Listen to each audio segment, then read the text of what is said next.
Thank you so much for the opportunity and good afternoon, everyone. I hope you all are doing good.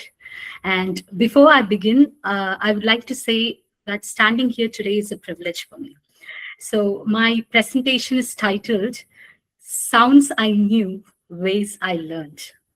Okay, so during my BA and MA in English, I was fortunate to study phonetics. I learned the IPA, vowels, which includes monophthongs and diphthongs, consonants, and transcription. So when I joined this program, I wasn't looking for more such symbols, which our trainer used to call it as cryptic symbols. No, so I was not looking for that particularly. So I was just searching for something much more valuable. So how do I make learning feel easy for another human being? So over the last 20 hours of this input session, I realized that voice training isn't only about pronunciation. So it's all about confidence. It's about patience.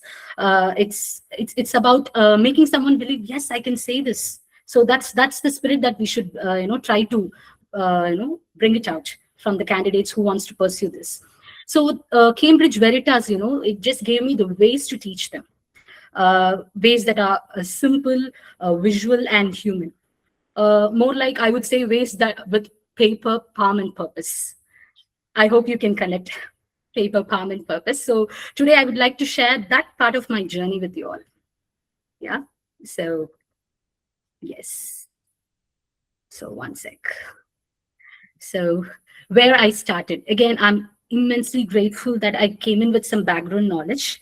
So I knew the charts, but there is one beautiful difference between knowing something and helping someone else discover it, right? So because knowing a sound and teaching a sound are two different things. That difference is what brought me here. So that's the reason. So I didn't want to stand and say, what is it? This is a voiced alveolar fricative. So earlier I used to, call it out like that. So now I wanted to help learner feel it and say it and feel even more proud after saying it. So that's the gap I came here to fill. Yeah. So, and coming to the next part, the quiet and biggest lesson from my trainer. So more like I'm going to share teaching methods that I learned or teaching that felt possible or got inspired from my trainer. So one sentence from Krish that stayed with me throughout the program is, keep it simple, avoid meta language. So he never made pronunciation, sound more complicated. He made it feel possible every time. That very thought completely changed the way I look at teaching. So after that, I always try to teach myself, hey, Sai, please don't say labiodental fricative again. Say bite your V's. So then only I reconnected. I connected the dots. So there are humpty number of ways to make it sound simple. And don't say bilabial approximant. Say kiss your W's. So that's how I associate it. And coming to the paper method, it was damn easy. The complex concepts were taught in a very easier manner. He just asked us to hold a thin sheet of paper, and he just asked us to call out any word that starts with per, cur, ter, per. Say, for example, pin. So if the paper moves, that's aspiration, or that's how we articulate the exasperated sound perfectly. So that's it. Damn simple, no? So, and similarly, it happened with the hand or palm method. If we can feel air on per, then that's good. But not with the the letters starting with b. I mean the sounds. So for per, we should feel that air. That voicing should be evident outside. So and apart from all these things, what made not only me, made the entire class or the batch feel like home, whereas words. Any guesses?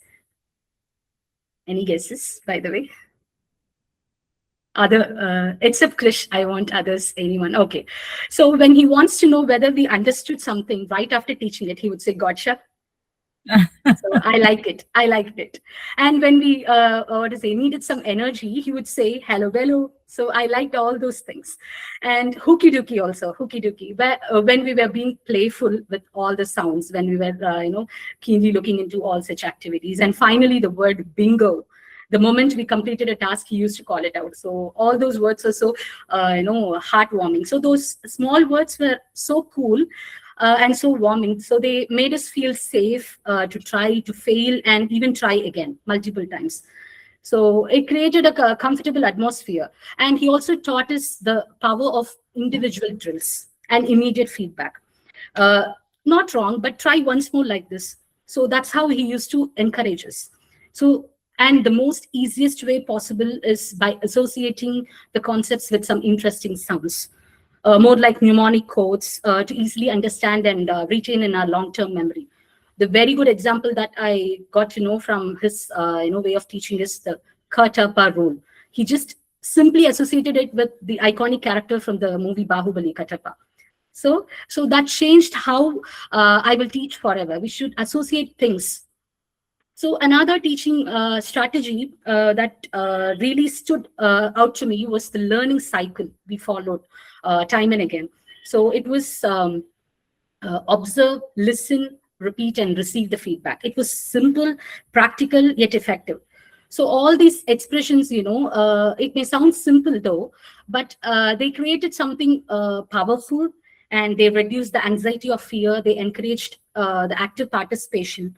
So they reminded us that learning happens, best when people feel comfortable enough to make mistakes. So that's what I, personally, felt. And moving on to the next slide. Yes, how I learned. It's more like my learning path, my journey. So this journey, didn't begin with perfection. It began with observation, observing the way our trainer articulated each sound or every sound, followed by I started looking into a mirror, watching my jaw movements, understanding the place and manner of articulation, feeling the air on my palm, listening more carefully than I earlier used to be, than I had before. So all these things help me to self-analyze and correct my mistakes for the betterment. So first monophthongs, then diphthongs, then consonants. So gradually, pronunciation became something we could see, feel, and experience. So in the passage of time, I just personally realized that I hope everyone would have realized the same way. They can resonate with me. So, and the goal shifted from perfect accent to clear intelligibility. I mean, my goal shifted from sounding perfect to being clearly understood. With one simple method that I learned from my trainer is diagnose, then demonstrate, and then drill. So this is the key takeaways. And herewith, I have also attached few of the screenshots. And it is all about International Phonemic Alphabet IPA chart, which I considered as one of the bare bones of English pronunciation. So that's what I have done. And here you have vowels, consonants, and vowels were further classified into monophthongs and diphthongs. Monophthongs are considered as single pure vowel sounds, and diphthongs are double vowel sounds, and consonants, which has exasperated sounds. I hope others will also remember this was the very first mini presentation of us on the day one, right? So that's it. And we also got to know features of English pronunciation. And I also got to know this cute acronym, SILUS. Yeah, so it expands this way: stress, intonation, linking, elision, rhythm, and syllable. So I'm not getting into the details of it since it's self-explanatory. Yeah, and at the fag end of the session, the second half, we got to know about sibilants, the consonants, and all those rules. And what helped me was we didn't memorize this actually. We practiced it with drills, activities like word list to categorize the same. This is how we move from knowing rules to actually producing the sounds correctly or perfectly. And this is what I meant, intelligibility over accent in my previous slide. Same rules, but big impact, right? So we were not, accumulating too much of knowledge in one go. So it happened gradually, so that we could, retain in our long-term memory. So that's what I felt very special about, learning such concepts in an easier way. And my trainer's toolkit. So what I'm taking home is a full system. So I would say each tool solved a different problem. As I told you earlier, mirrors helped me notice the mouth, tongue, and jaw positions and all those things. So in class, we just did a paper method, palm method, and simple cues like bite your V's and kiss your W's. So that made complex concepts to easily remember. And I also explored rhythm through backchain drilling method, the weak forms and connected speech.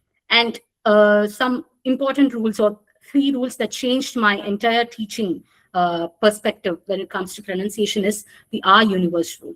How R works at the end and between vowels. For example, car, better, teacher, near, here. So in British English, in the RP, R at the end is not pronounced at all, and it only gets we will only pronounce it when a vowel follows it. For example, I would say far away. So there we will be pronouncing the R, obviously. So to have the rhotic clarity, we got to know this through a simple rule called R universe rule and Y sound rule. So for smooth links, like you, yes, beyond. So they gave us more like a practical set of strategies for smoother pronunciation, because it's a gliding consonant, no? So there is no English word that ends in yes sound, though. So that is also a fun fact that I learned. And the most important and the interesting part is off as of. So in sentences, off becomes a weak form, like cup of tea. We won't call it out as cup of tea. We won't pronounce it off deliberately. It should, come as a part of our natural, speech. Cup of tea, lot of work, out of town. So learning that off is usually pronounced as of in natural conversation was more like a small detail, though, but inwardly it made everyday English sound much more fluent. So that's what makes speech more natural, right? So these are the things that I learned in class during the live sessions and beyond class. Obviously, without mentioning about the Veritas dashboard tools and everything, my presentation will not be complete. So the dashboard ensured learning continued beyond the classroom. So the Veritas dashboard includes oral drills and an inbuilt pronunciation checker, speech analyzer, and to name a few, and PDFs and assignments that match what we learned live. So practice continues even after class. That's what makes everyone's learning stick into our minds, right? So that's why I told at the beginning of this slide, every activity had a purpose. So, and herewith I have also attached a few activities that stay with me. And I felt completely, joyful during this learning process. And the Takeshi's Castle, it's kind of a maze trail, which made us focus carefully and identify sounds in the words to reach the finishing line in order to complete the maze, right? So what I learned as an overview, if I want to say, what I learned from all these activities, innovative activities includes, learning becomes meaningful when, learners are encouraged, engaged, and actively involved. So that active participation was evident. So that's what I observed.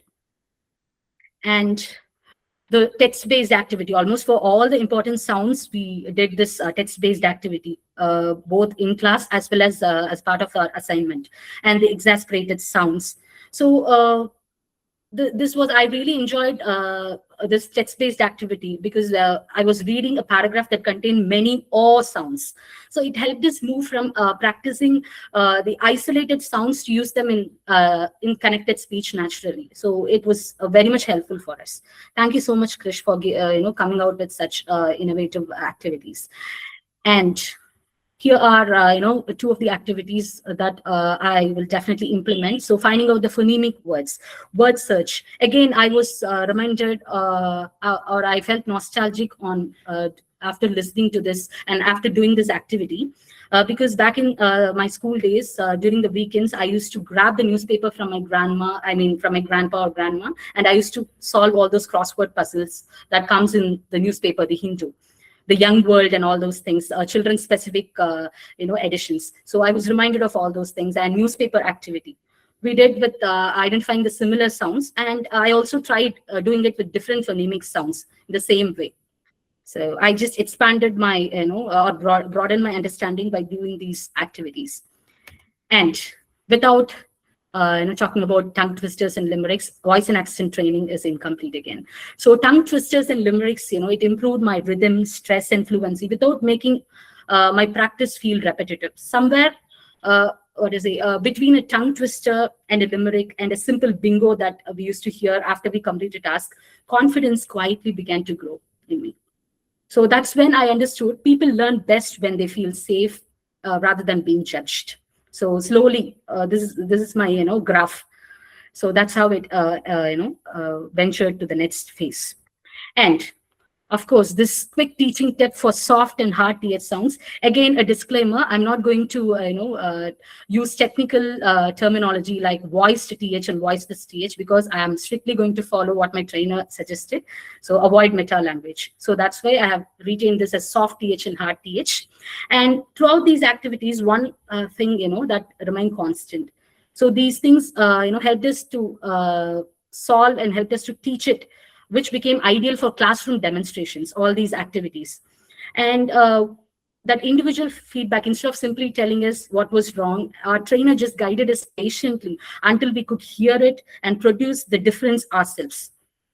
We ourselves felt that change. Okay, earlier we just pronounced it this way. Now we have just rectified and we are just improving. So that experience reminded me that learners grow best when they feel supported.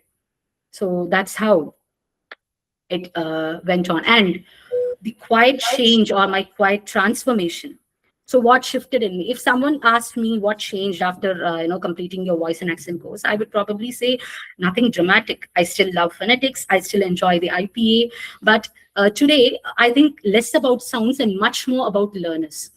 Instead of simply correcting the mistakes, I now guide learners through observation, listening, repetition, and encouragement. Everything I got inspired from my trainer, Krish.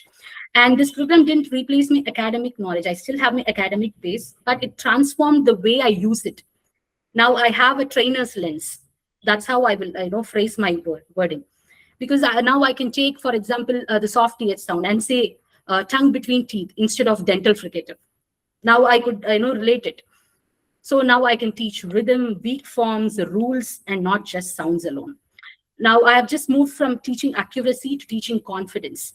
And I think that feels like real growth for me. So that's the quiet change, the transformation this program gave me, and that will definitely stay with me throughout my teaching journey. So if you ask me, are you ready for real classroom? Yes, but this program hasn't made me an expert though. It has made me a better beginner. I would humbly place myself as a better beginner here, because now I feel prepared to enter a classroom with practical strategies rather than complicated explanations. Earlier, I used to give. One important lesson I learned was that pronunciation teaching should happen progressively. We begin with a sound, then we moved to words, then sentences, then connected speech through reading. So, and finally, the real communication starts. So this is how we practically, applied everything. We have gone through all these phases from day one till now. So I also appreciate the emphasis on addressing the mother tongue influence with empathy. So the goal is never to erase someone's identity. So my goal is to help learners become more intelligible and more confident in different communication settings. And yeah, my vision, what I hope to do. So this is what I hope to do. I want to help people to be understood anywhere, whether it's a pilot, a business professional, or someone who just wants to watch a movie without subtitles. So I just want to help them out. So my goal is accent neutralization with respect. Because again, I want to reiterate the statement. I'm not here to erase someone's identity, but to add clarity to their speaking. So every learner can say proudly that I can be understood anywhere, no matter what. I will not be judged. There won't be any opinionated or judgmental, reactions towards me. So that's that much confidence I should instill in the minds of the candidates. And as I come to the end of my presentation, I would like to take a moment to express my heartfelt gratitude to the people who made this journey so meaningful. So first and foremost, thank you so much, Krish. I owe you a lot. I'm forever grateful. And some teachers, teach a subject. Some teachers teach a way of thinking, right? So you taught us that pronunciation doesn't have to be complicated to be more effective. So you showed us that simplicity is often the highest form of expertise. So you are the living example for that. Human personified or something like that. Yes, so your practical techniques, your patience, your encouraging words created a classroom where learning felt enjoyable, safe, and meaningful. And at this juncture, I would also like to thank my student counselor, Ms. Aisha, for quietly making sure every learner felt supported. Sometimes, the work behind the scenes is the reason learning succeeds, right? Don't you all agree with that? So, and coming to my wonderful batchmates, thank you so much for every discussion, every practice session, pair work, that role play, Myra versus Mike, I still remember.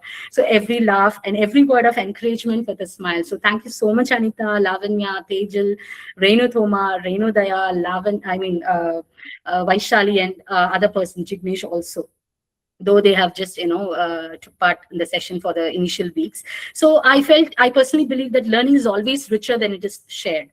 And finally, my sincere thanks to the entire Cambridge Veritas team for designing such a wonderful program that goes beyond teaching pronunciation. It has helped us become more thoughtful, empathetic, and learner-centered trainers. I will always be grateful for this journey.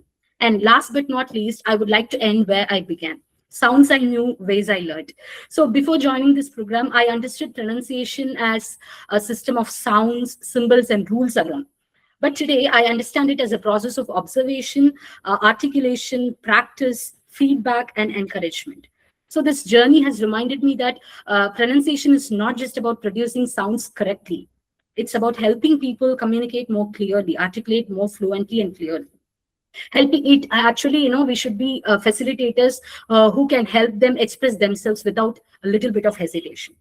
As trainers, I believe we don't just teach pronunciation, we help people to find their voice. So this is the lesson I will carry into every classroom I step into. So thank you so much for everyone, for all of your patient listening. And it has been an honor to share my journey with you all today. So I'd be happy to answer any questions. Yeah, that's it.